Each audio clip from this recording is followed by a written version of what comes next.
Hello everyone. तो आप सभी कैसे हैं? सभी को हरे कृष्णा राधे राधे। तो देखिए, जैसा कि आपका एनसीईआरटी का एसएसटी चल रहा था और एसएसटी का जो पेपर है उसमें एनसीईआरटी से आपका क्वेश्चन आता है। तो यहाँ से आपका चल रहा था और क्लास 6 का जो एनसीईआरटी है वो ख़त्म हो गया है। क्लास 7 का आपका एनसीईआरटी चल रहा है और क्लास 7 का चैप्टर 3 आपका चल रहा है। तो आज हम देखेंगे चैप्टर 3 को और इसमें कम से कम आपके 10 चैप्टर है, तो इन्हें हम फटाफट से ख़त्म करेंगे। आप यहाँ से देख सकते हैं। तो चलिए हम देखते हैं यहाँ पर। तो आइए देखते हैं। हमने अध्याय 2 में देखा कि कावेरी डेल्टा जैसे क्षेत्र बड़े राज्यों के केंद्र बन गए थे। क्या आपने गौर किया कि अध्याय 2 में ऐसे किसी राज्य का जिक्र नहीं है जिसकी राजधानी दिल्ली रही हो? इसकी वजह यह है कि दिल्ली के महत्वपूर्ण शहर 12वीं शताब्दी में ही बना। अब देखिए, यहाँ पे अध्याय 2 में हमने पढ़ लिया है कि जो हमारा डेल्टा है, कावेरी डेल्टा के जो क्षेत्र हैं वो क्या है कि कावेरी डेल्टा के क्षेत्र जैसे बड़े राज्यों के केंद्र बन गए थे। ठीक है, अब हम देखिए तालिका 1 पर नज़र डालिए। तालिका 1 पर आपको नज़र डालना है। हम नीचे दिखाते हैं आपको क्या है। पहल तोमर राजपूतों के काल में दिल्ली किस साम्राज्य की राजधानी बनी? 12वीं सदी के मध्य में तोमरों को अजमेर के चौहानों, जिन्हें चाहमान नाम से भी जाना जाता है, ने परास्त किया। तोमरों और चौहानों के राज्यकाल में ही दिल्ली वाणिज्य का एक महत्वपूर्ण केंद्र बन गया। इस शहर में बहुत सारे समृद्धशाली जैन व्यापारी रहते थे, जिन्होंने अनेक मंदिरों का निर्माण करवाया। यहाँ देहलीवाल कहे जाने वाले सिक्के भी ढाले जाते थे। तो देखिए, ये आपका है, इसे ध्यान से पढ़िएगा। यहाँ से क्वेश्चन आपको पूछता है, ये इंपॉर्टेंट पॉइंट है। यहाँ से एक एक पॉइंट आप इसको याद कर लीजिएगा। अब आगे देखते हैं हम। देखिए क्या है आगे है कि जो काफ़ी प्रचलन में थे, जो सिक्के थे वो क्या थे, काफ़ी प्रचलन में थे। 13वीं सदी के आरंभ में दिल्ली सल्तनत की स्थापना हुई। ठीक है, पूछ सकता है कि दिल्ली सल्तनत की जो स्थापना है वो कब हुई, तो वो 13वीं सदी के आरंभ में हुई। अब आगे हम देखते हैं कि और इसके साथ दिल्ली एक ऐसी राजधानी में बदल गई जिसका नियंत्रण इस उपमहाद्वीप के बहुत बड़े क्षेत्र पर फैला था। तालिका 1 पर फिर से नजर डालिए। अब देखिए, हम आपको तालिका दिखाई देते हैं। यहाँ पर आप देखिएगा, छोटा करते हैं। देखिए, ये मानचित्र 1 आपका है यहाँ पर और ये आपका तालिका है। यहाँ तालिका देखिए किस सन में कैसे आरंभ हुआ, क्या हुआ, इसके बाद हम आपको दिखाएंगे। पहले हम वहाँ पर पढ़ लेते हैं, तो हम इसके बाद आएंगे। तो तालिका 1 में हम अब देखते हैं क्या होता है। ठीक है, आइए देखते हैं यहाँ पर कि 13वीं सदी के आरंभ में दिल्ली सल्तनत की स्थापना हुई। इसके साथ दिल्ली की एक राजधानी में बदल गई, जिसका नियंत्रण इस उपमहाद्वीप के बहुत बड़े क्षेत्र पर फैला था। ठीक है, और उन 5 वंशों की पहचान कीजिए जिनसे मिलकर दिल्ली की सल्तनत बनी। अब आगे हम देखते हैं क्या है। जिस इलाके को हम आज दिल्ली के नाम से जानते हैं, वहां इन सुल्तानों ने अनेक नगर बसाए। मानचित्र 1 को देखकर दिल्ली एक कुहना, सिरी और जहां पनाह को पहचानिए। अब ये यहाँ पर है, तो देखिए यहाँ पर क्या है आपका, दिल्ली एक कुहना ये है आपका, और दूसरा क्या पहचाना है, सिरी और जहां पनाह। ठीक है, तो सिरी आपका यहाँ पर ये ऊपर रहा, जहां पनाह यहाँ पर ये रहा, तो तीनों एक साथ में है। तो यहाँ पर देख सकते हैं। अब तालिका 1 की बात आती है, तो दिल्ली के शासक हैं और ये कब आए हैं, कैसे आए हैं, तो इस तरीके से हम करेंगे। ठीक है, तो दिल्ली के शासक। अब आइए हम देखते हैं यहाँ पर राजपूत वंश।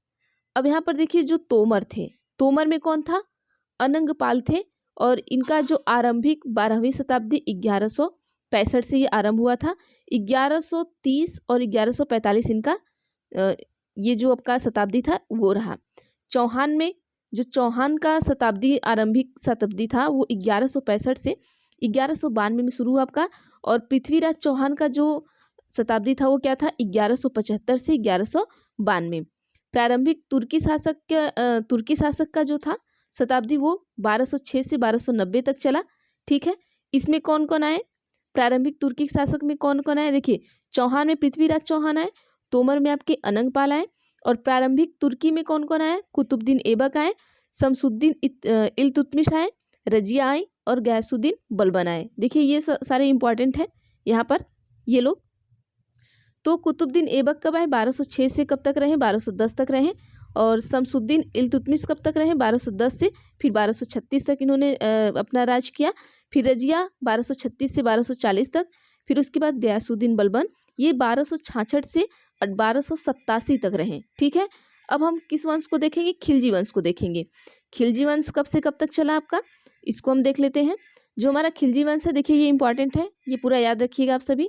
ठीक है, आप ये किसी भी एग्जाम के लिए जाते हैं तो वहाँ पर ये चीज़ें आपको आती हैं। खिलजी वंश जो है 1290 से 1320 तक चला। तो अब इतने में से कौन कौन कैसे आया? तो जलालुद्दीन खिलजी आए और अलाउद्दीन खिलजी आए। जलालुद्दीन खिलजी 1290 से 1296 तक रहे, और उसके बाद 96 के बाद कौन आ गया? अलाउद्दीन खिलजी आ गए। अलाउद्दीन खिलजी 96 से 1316 तक रहे। ठीक है, उसके बाद आता है 1320 में, 20 के बाद कौन आता है? फिर 1320 से 1414 तक तुगलक वंश आपका आ जाता है। अब तुगलक वंश में कौन कौन आता है आपका? गयासुद्दीन तुगलक, मुहम्मद तुगलक, फिरोज शाह तुगलक, ये 3 लोग आते हैं। अब यहाँ हम देख लेते हैं कि जो हमारे गयासुद्दीन तुगलक थे वो कब से कब तक रहे? तो ये 1320 से लेकर 24 तक रहे, मतलब 4 साल रहे। फिर मोहम्मद तुगलक कब तक रहे? 1324 से 1351 तक रहे। फिरोज शाह तुगलक कब तक रहे? 1351 से आपके 1388 तक रहे। अब आगे आते हैं, फिर उसके बाद आता है सैयद वंश। सैयद वंश आपका कब से कब तक चला? 1414 से 1451 तक चला।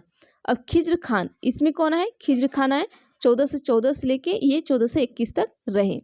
अब 1451 के बाद कौन आ गया? आपका लोधी वंश आ गया। लोधी वंश कब तक चला?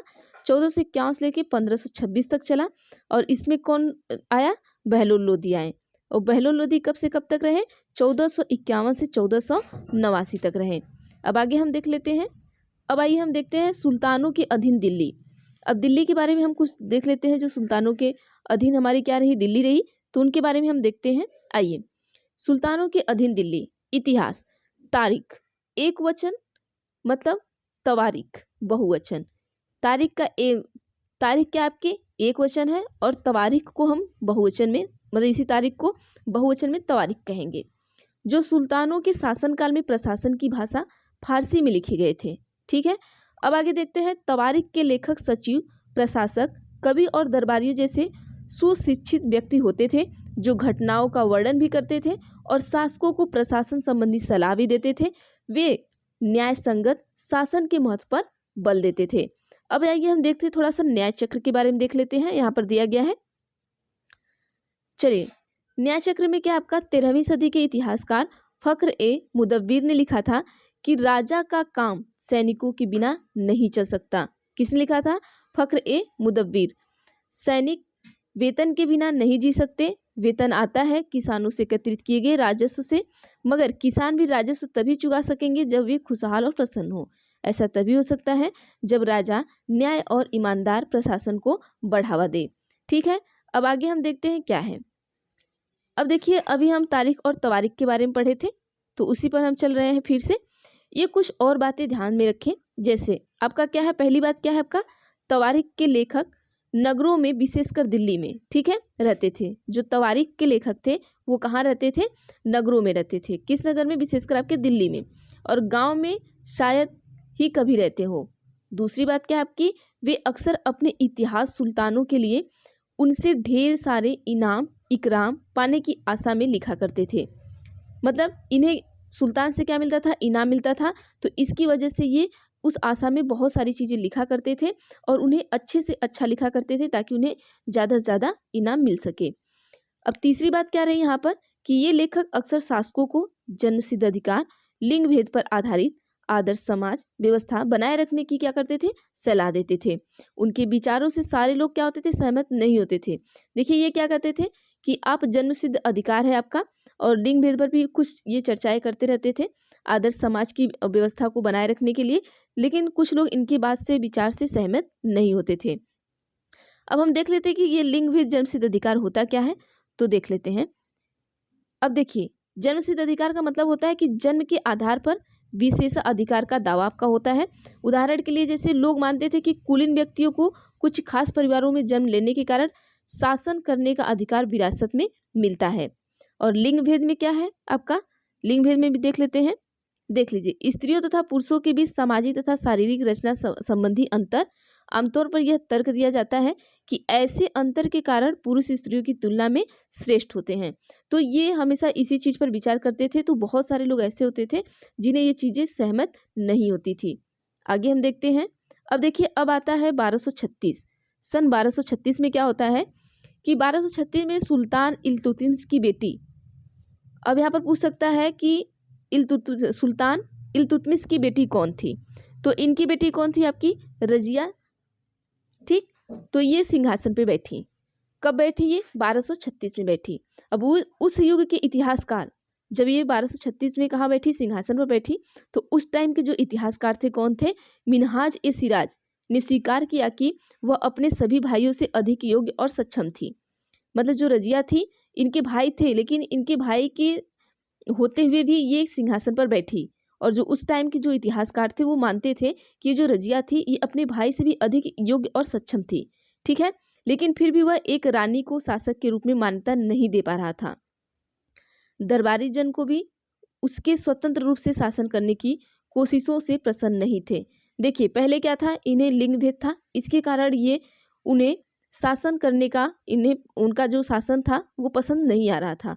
फिर सन 1240 में उसे सिंहासन से हटा दिया गया, क्योंकि इनको क्या था कि ये उससे मान्यता ही नहीं दे पा रहे थे कि एक लड़की होकर ये कैसे शासन कर रही है। तो उनको कब हटा दिया गया? 1240 में। देखिए, 36 में वो शासन पर बैठी और 40 में उसे क्या किया गया? हटा दिया गया। अब आइए देखिए, कुछ हम रजिया के बारे में देख लेते हैं। रजिया के बारे में जो उस समय के इतिहासकार थे, रजिया के टाइम 1236 में ये जब शासन पे बैठी, तो उस टाइम कौन इतिहासकार थे? आपके मिन्हाज ए सिराज। अब वो अपना विचार देते हैं रजिया के बारे में। तो रजिया के बारे में कुछ लिखते हैं, तो चलिए हम देखते हैं। देखिए, मिन्हाज ए सिराज का सोचना था कि ईश्वर ने जो आदर्श समाज व्यवस्था बनाई है उसके अनुसार स्त्रियों को पुरुषों के अधीन होना चाहिए, और रानी का शासन इस व्यवस्था के विरुद्ध जाता था। मतलब ये जो रानी थी वो, आज सोचिए जिस तरीके से ये बात कर रहे हैं जो आपके इतिहासकार हैं, जो ये रानी थी वो आज के सोच की थी, पहले के सोच की नहीं थी। इसीलिए ये इस पे कुछ अपनी बातें रख रहे हैं। देखिए अब क्या है, और रानी का शासन क्या था कि व्यवस्था के विरुद्ध था। इसलिए वह पूछता है कि खुदा की रचना के खाते में उसका ब्यौरा चूंकि मर्दों की सूची में नहीं आता, इसलिए इतनी शानदार खूबियों से भी उसे आखिर हासिल क्या हुआ। रजिया ने अपने अभिलेखों और सिक्कों पर अंकित करवाया कि वह सुल्तान इल्तुतमिश की बेटी थी। आधुनिक आंध्र प्रदेश के वारंगल क्षेत्र में किसी समय काकती वंश का राज्य था। उस वंश की जो रानी कौन थी? रुद्रमा देवी। वो 1262 से 1289 के, ठीक है, ये कब से कब थी? 1262 से 1289 में। के व्यवहार से रजिया का व्यवहार बिल्कुल विपरीत था। रुद्रमा देवी ने अपने अभिलेखों में अपना नाम पुरुषों जैसा लिखवाकर अपने पुरुष होने का भ्रम पैदा किया था। देखिए, ये जो थी आपकी रजिया, इन्होंने ऐसा कभी भ्रम नहीं पैदा किया कि वो लड़का है। उन्होंने हमेशा अपना जगह लड़की की ही बताई। लेकिन वहीं पे एक और रानी थी, कौन? रुद्रमा देवी थी। उन्होंने जितने भी अभिलेख लिखाए वो ऐसा सबको भ्रम पैदा किए कि वो पुरुष है या ये महिला है, किसी को समझ में नहीं आ रहा था। अब आगे क्या होता है कि एक और महिला शासक थी जिसका नाम क्या था? कश्मीर की रानी विद्यदा। उनका नाम दीदी मतलब बड़ी बहन से निकलता है। जाहिर है प्रजा ने अपनी प्रिय रानी को यह स्नेह भरा संबोधन दिया होगा। अब आगे देखते हैं, ये हो गया इनके विचार। अगला पॉइंट आपका क्या पढ़ना है? अगला पॉइंट है कि खलजी और तुगलक, या खिलजी लिख लीजिएगा, खलजी दे दिया है। तो खलजी और तुगलक वंश के अंतर्गत प्रशासन। नजदीक से एक नज़र, किसके? खिलजी और तुगलक वंश, इनके अंतर्गत जो प्रशासन चला है उसके बारे में हम कुछ पढ़ेंगे। देखिए, दिल्ली सल्तनत जैसे विशाल साम्राज्य के समेखन के लिए विश्वसनीय सूबेदारों तथा प्रशासकों की जरूरत थी।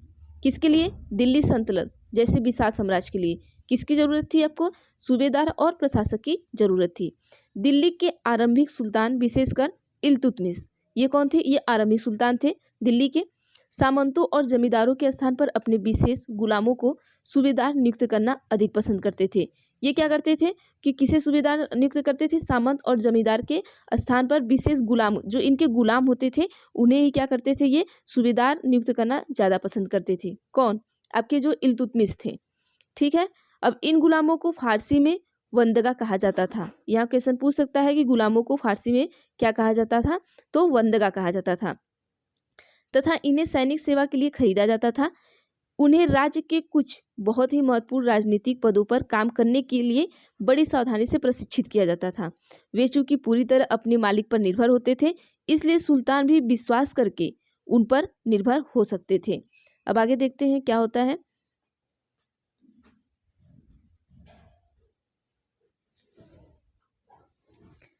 अब देखिए इनके बारे में हम थोड़ा सा देख लेते हैं। बेटों से बढ़कर गुलाम, मतलब जो गुलाम होते थे वो सुल्तानों के लिए बेटों से बढ़कर होते थे। तो हम देखते हैं यहाँ पर क्या है, सुल्तानों को सलाह दी जाती थी। क्या क्या सलाह दी जाती थी कि जिस गुलाम को हमने पाला पोसा और आगे बढ़ाया है उसकी हमें देखभाल करनी चाहिए, क्योंकि तकदीर अच्छी हो तभी पूरी जिंदगी में कभी कभी ही योग्य और अनुभवी गुलाम मिलता है। बुद्धिमानों का कहना है कि योग्य और अनुभवी गुलाम बेटे से भी बढ़कर होते हैं। तो यहाँ पर बेटे से भी बढ़कर गुलामों को क्या किया गया था, दर्जा दिया गया था। आगे देखते हैं। अब देखिए खिलजी और आपके तुगलक वंश को देख लेते हैं। तो यहाँ पर क्या होता है, खिलजी तथा तुगलक शासक वंदगा का इस्तेमाल करते रहे। वंदगा मतलब आपका गुलाम, और साथ ही अपने पर आश्रित निम्न वर्ग के लोगों को भी ऊंचे राजनीतिक पदों पर बैठाते रहे। ऐसे लोग को सेनापति और सूबेदार जैसे पद दिए जाते थे, लेकिन इससे राजनीतिक अस्थिरता भी पैदा होने लगी। अब जब वो गुलाम को क्या किए कि सेनापति और सूबेदार बनाने लगे, तो यहाँ पे जो राजनीतिक व्यवस्था थी वो क्या हुई, अस्थिरता में पैदा होने लगी। उसमें गुलाम और आश्रित अपने मालिकों और संरक्षणों के प्रति तो वफादार रहते थे, मगर उनके उत्तराधिकारियों की प्रति नहीं। मतलब जैसे कि जो मालिक थे उनके प्रति तो वो वफादार रहते थे, लेकिन उनके जो उत्तराधिकारी थे उनके प्रति वे कभी भी वफादार नहीं हुए। सुल्तानों के अपने नौकर होते थे, ठीक है, और फलस्वरूप किसी नए शासक के सिंहासन पर बैठते ही प्रायः नए और पुराने सरदारों के बीच टकराहट शुरू हो जाती थी। सुल्तानों द्वारा निचले तबके के लोगों को संरक्षण दिए जाने के कारण उन्हें उच्च वर्ग के कई लोगों को गहरा धक्का भी लगता था, और फारसी तवारीख के लेखकों ने निचले खानदान के लोग होते हैं, निचले खानदान के लोगों को ऊंचे पदों पर बैठाने के लिए दिल्ली के सुल्तान की आलोचना भी की थी। मतलब कि जो ये तवारीख थे, ये जो उस टाइम के इतिहासकार थे, उन्होंने सुल्तानों की क्या की आलोचना भी की है। जो दिल्ली के सुल्तान हैं उनकी आलोचना की है, क्योंकि उन्होंने कहा कि जो नीचे खानदान के लोग हैं,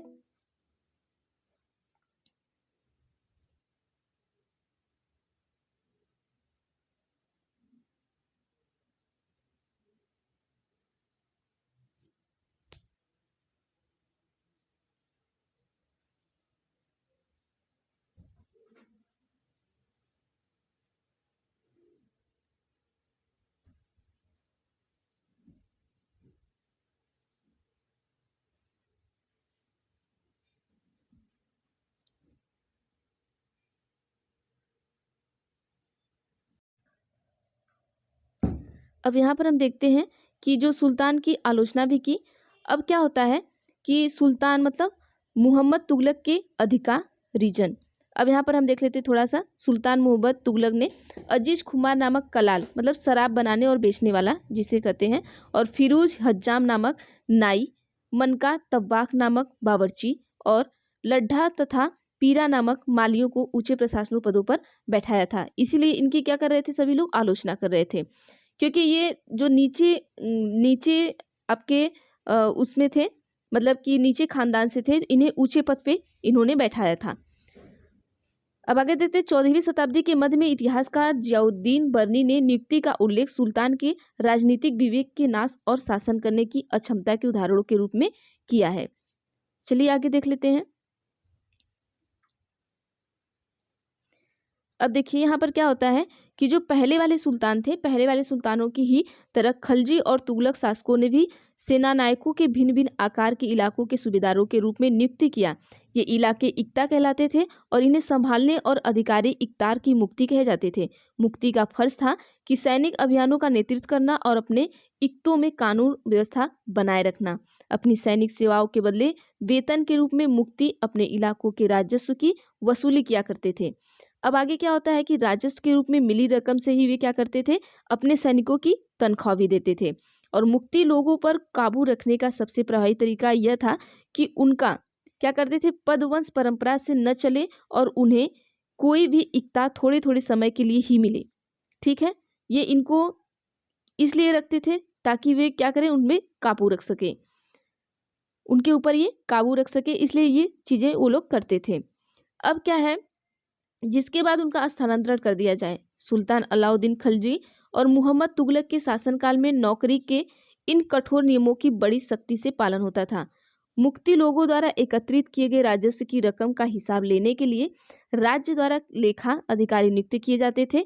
इस बात का ध्यान रखा जाता था कि मुक्ति राज्य निर्धारित कर ही वसूले और तय संख्या के अनुसार सैनिक रखें।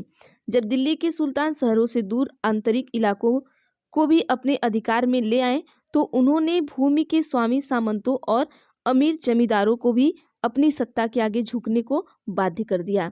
अब आगे देखते हैं क्या होता है कि अलाउद्दीन खिलजी।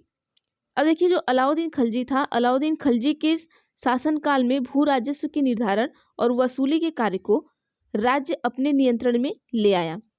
स्थानीय सामंतों के कर लगाने का अधिकार छीन लिया, बल्कि स्वयं उन्हें भी यह कर चुकाने का बाध्य किया गया। सुल्तान के प्रशासकों ने जमीन की पैमाइश की और इसका हिसाब बड़ी सावधानी से रखा। देखिए, ये एक बार आप सरसरी निगाह से पढ़ेंगे और उसके बाद इसका जो क्वेश्चन आंसर है उसे आप करेंगे। ठीक है, और कुछ पुराने सामंत और जमींदार राजस्व के निर्धारण और वसूली अधिकार के रूप में सल्तनत की नौकरी करने लगे। और उस समय 3 तरह के कर थे। कौन कौन से कर थे? पहला क्या था आपका, कृषि पर, जिसे खराज कहा जाता था। क्वेश्चन पूछ सकता है कि कृषि पर लगने वाले कर को हम क्या कहते थे, तो खराज कहते थे।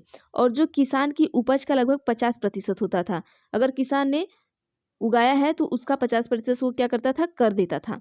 ठीक है, मवेशियों पर भी कर लगता था, मवेशी मतलब जो आपके पशु होते हैं उन पर। और तीसरा कर क्या था, घरों पर, घरों पर भी था कर। मतलब ये 3 तरीके के उस टाइम पे क्या लगाए जाते थे, कर लगाए जाते थे।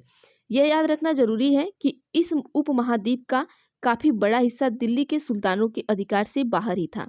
ठीक है, और दिल्ली के बंगाल जैसे सुदूर प्रांतों का नियंत्रण कठिन था और दक्षिण भारत की विजय के तुरंत बाद ही वह पूरा क्षेत्र फिर से स्वतंत्र हो गया।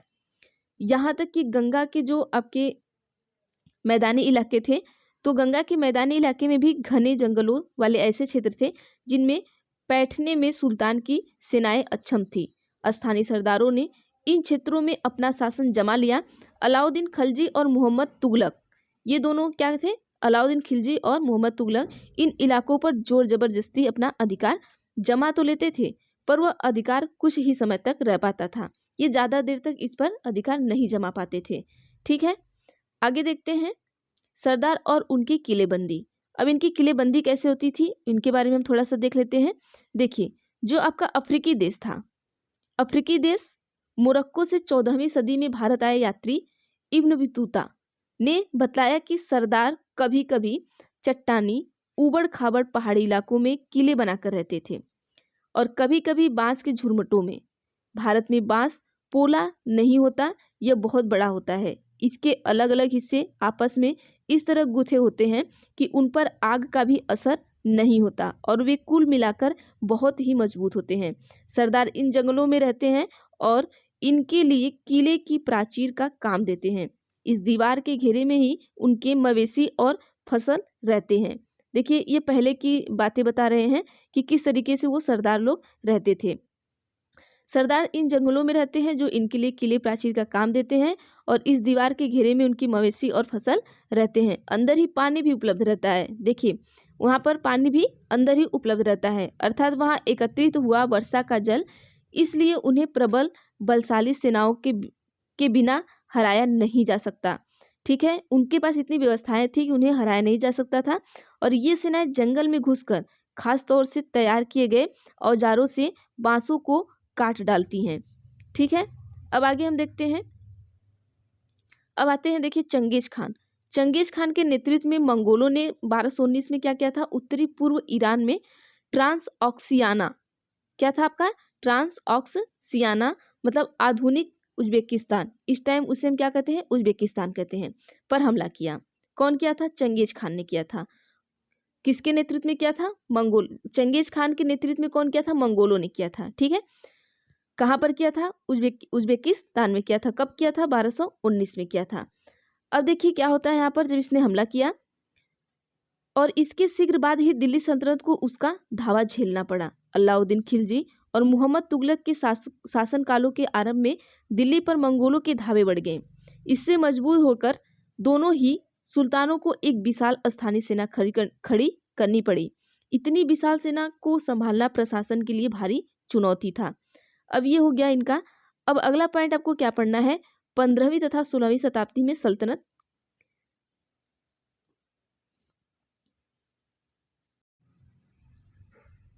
यहाँ पर देखिए आपको तालिका 1 देखना है, फिर से देखना है। आप देख लीजिएगा वीडियो को रोक कर, पीछे करके देख लीजिएगा तालिका 1, नहीं तो मैं दिखा देती हूँ। यहाँ पर देखिए आप पाएंगे कि तुगलक वंश के बाद 1526 तक दिल्ली और आगरा पर सैयद और लोदी वंशों का राज्य रहा। अभी हमने आपको जो दिखाया था तालिका में, तो आपने देखा था, वीडियो को पीछे करके देख लीजिएगा। तब देखिए क्या हुआ था, तब तक आपका जो जौनपुर था, ठीक है, तब तक जौनपुर हुआ, बंगाल हुआ, मालवा हुआ, गुजरात हुआ, राजस्थान हुआ और पूरे दक्षिण भारत में स्वतंत्र शासक उठ खड़े हुए थे। उनकी राजधानियां समृद्ध थी और राज्य फल फूल रहे थे। इसी काल में अफगान और राजपूतों जैसे नए शासक समूह भी उभरे। इस काल में स्थापित राज्यों में से कुछ छोटे तो थे पर शक्तिशाली थे और उनका शासन बहुत ही कुशल तथा सुव्यवस्थित तरीके से चल रहा था। अब देखिए आगे क्या होता है। शासन तो सुव्यवस्थित चल रहा था, फिर क्या हुआ कि शेरशाह सूर 1540 से 1545 ने बिहार में अपने चाचा के एक छोटे से इलाके के प्रबंधन के रूप में काम शुरू किया और आगे चलकर उसने इतनी उन्नति की कि मुगल सम्राट हुमायूं 1530-1540, फिर उसके बाद 1555 से 1556 तक को चुनौती दी और परास्त किया। कौन परास्त किया? यहाँ पर देखिएगा, ध्यान दीजिएगा कि शेरशाह सूर ने बिहार अपने चाचा के एक छोटे इलाके में क्या किया? प्रबंधन काम शुरू किया। आगे चल के वो इतना उन्नति किया कि जो मुगल सम्राट आपके हुमायूं थे उनको चुनौती दिया और उनको क्या किया? परास्त किया। और शेरशाह ने दिल्ली पर अधिकार करके स्वयं अपना राजवंश स्थापित किया। सूर्यवंश ने केवल 15 वर्ष मतलब 1540 से 1555 शासन किया, लेकिन इनके प्रशासन ने अलाउद्दीन खिलजी वाले कई तरीकों को अपनाकर उन्हें और भी चुस्त बना दिया। महान सम्राट अकबर 1556 से 1605 ने जब मुगल साम्राज्य को समेकित किया तो उसने अपने प्रतिमान के रूप में शेरशाह की प्रशासन व्यवस्था को ही अपनाया था। अब आगे देखते हैं। अब देखिए इसमें इतना ही है। अब यहाँ पर हम आपको इम्पोर्टेंट पॉइंट बता देते हैं किसकी किसके बारे में आप ज़्यादा से ज़्यादा पढ़ेंगे और वहाँ पे आपको एग्जाम में पूछा जा सकता है। तो इक्ता के बारे में आप पढ़ लीजिएगा, तारीख के बारे में पढ़ लीजिएगा, गैरिसन के बारे में, मंगोल के बारे में, लिंग के बारे में और खराज के बारे में। ये इतना पॉइंट बढ़िया से पढ़ लीजिएगा, यहाँ से आपको क्वेश्चन पूछ सकता है। तो चलिए आज के लिए बस इतना ही, बाकी हम देखेंगे अगली वीडियो में। आपका नेक्स्ट चैप्टर चलेगा, चैप्टर नंबर 4, ठीक है। अब हम आपको एक दिन में कोशिश करेंगे कि 2-2 वीडियो दे दें ताकि आपका जल्दी से ये पूरा चैप्टर खत्म हो जाए। तो थैंक यू एवरीवन। और अगर आप चैनल पर नए हैं तो प्लीज़ सब्सक्राइब कर लीजिएगा, बेल आइकन को भी क्लिक कर लीजिएगा ताकि जो भी वीडियो मैं बनाऊँ आप तक जरूर पहुँचे।